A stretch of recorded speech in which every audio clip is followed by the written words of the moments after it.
Hi friends, welcome back to my channel.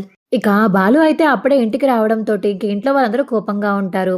నాన్న, ఇదిగో trip ఇప్పుడే పూర్తయింది, ఇదిగో లడ్డు తెచ్చాను, ప్రసాదం తీసుకోండి అని బాలు ఇక సత్యానికి ఇస్తుంటే సత్యం మాత్రం అలా తీసుకోకుండా నించుని చూస్తూ ఉంటాడు. ఏమైంది నాన్న, ముఖం అలా ఉంది, ఏమైంది? ఇంట్లో మీనా లేదా ఏంటి? వంట ఈవిడ చేసిందా, లేకపోతే ఈవిడేమైనా చేసిందా?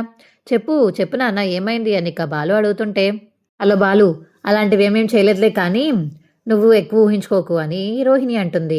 సర్లే పార్లరమ్మా, మీ గొడవ నాకెందుకులే కానీ మీనా మీనా అని గట్టి గట్టిగా పిలుస్తాడు బాలు. అయితే మీనా ఇంట్లో లేదు, ఇకపై ఇంటికి రాదు కూడా అని ప్రభావతి అంటుంటే, ఏ నా భార్య ఇంట్లో లేకపోవడం ఏంటి? పూల్ డెలివరీ ఇవ్వడానికి వెళ్ళిందా నాన్న అని చెప్పేసి ఇక సత్యం అన్నే అడుగుతాడు బాలు. పూల్ డెలివరీకి కాదు, వాళ్ళ పుట్టింటికి పంపేశాను అని ఇక ప్రభావతి అంటుంటే, ఏ నా ఆవిడని ఏం చేసావు నువ్వు? మా ఆవిడ అంత పెద్ద తప్పేం చేసింది?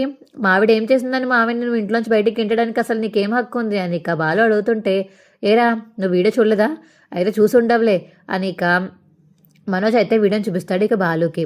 ఆ వీడియో చూసి, రే ఈ వీడియో నీకు ఎక్కడ వచ్చిందిరా అని బాలు అడుగుతుంటే, ఏంటి కనీసం పూర్తిగా కూడా చూడకుండా ఎక్కడి నుంచి వచ్చిందంటున్నావు?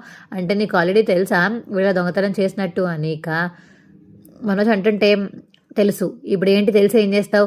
వాడు నేను తెలుసుకున్నాకనే వాడు చెయ్యి రగ్గొట్టాను, వాడు చెయ్యి రగ్గొట్టాక వాడు డబ్బులు తీసుకొచ్చి నాకు ఇచ్చేశాడు, ఆ గొడవ అక్కడితో అయిపోయింది, మళ్ళీ వీడియో చూపించి ఎందుకు స్టార్ట్ చేస్తావని చెప్పేసి ఇక బాలు అంటుంటే, ఓహో మాయ మాత్రం నువ్వు ఇంట్లో అందరి ముందు బయటపడతావు కానీ మీ ఆవిడ ఇంట్లో విషయాలు మాత్రం నువ్వు బయటపడడానికి మనసు ఒప్పదు, నీకు మంచి మనసు కదా, నువ్వు అసలు నిజాలు దాచుకోలేవు కదరా, అలాంటిది ఈ నిజం ఇన్ని రోజులు ఎలా దాచుకోగలిగావురా అని చెప్పేసి ఇక మనోజ్ అడుగుతుంటే, ఎందుకు దాచుకోడు మనోజ్, వాళ్ళ భార్యని అంటాం కదా అందరం కలిసి, అందుకని మనసులో దాచేసుకున్నట్టున్నాడు శివ గురించి అని చెప్పేసి ఇక రోహిణి అంటుంది. బాలు మాత్రం కోపంగా అందరినీ అలా చూస్తూ ఉంటాడు. ఏంటలా కోపంగా చూస్తున్నావు? నువ్వు చూసినంత మాత్రాన ఇక్కడ ఏం జరిగిపోతులే కానీ నిజం ఒప్పుకున్నావు కదా, ఇంకంతే నీ బతుకు అంతే అని చెప్పేసి ఇక ప్రభావతి అంటుంది. మా వీడియో మీకు ఎలా అనిపించిందో కింద కామెంట్ సెక్షన్లో తెలియచేసి పక్కనే ఉన్న గంట సింబల్ మీద క్లిక్ చేసి నోటిఫికేషన్స్ ఆల్లో పెట్టుకోండి. మా వీడియోని ఒక లైక్ చేయండి. Bye friends.